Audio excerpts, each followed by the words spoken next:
রাসূল সাল্লাল্লাহু আলাইহি ওয়াসাল্লাম কি গায়েবের খবর জানেন কি জানেন না এই বিষয়ে আজকে আলোচনা করব। প্রশ্ন, রাসূল সাল্লাল্লাহু আলাইহি ওয়াসাল্লাম কি আলিমুল গায়ব, অর্থাৎ রাসূল সাল্লাল্লাহু আলাইহি ওয়াসাল্লাম কি গায়েবের খবর জানেন কি না, জানেন কি না?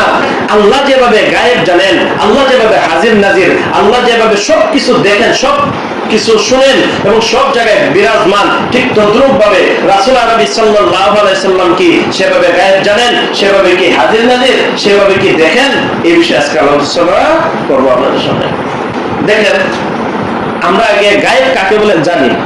গায়েব অর্থ মানে অনুপস্থিত, যা আমরা আকলের বাইরে, যা আমরা চিন্তার বাইরে, যা আমাদের অনুভবের বাইরে, যা আমাদের কান থেকে বাইরে, যা আমাদের চোখ থেকে বাইরে, যা আমরা নাক থেকেও বাইরে। এই যে বাতাস, বাতাস দেখা যায়, দেখা যায় না কিন্তু অনুভব করা যায়।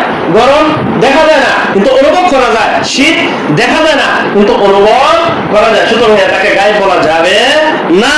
গায়েব হলো এমন জিনিস যা অনুভব করা যায় না। গায়েব হলো এমন জিনিস যা দেখা যায় না। গায়েব হলো এমন জিনিস যা স্পর্শ করা যায় না।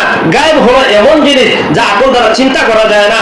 আকলের বাহিরে, আমাদের দিমাগের বাহিরে, যা একমাত্র কে জানেন? আল্লাহ। কে জানেন? আল্লাহ।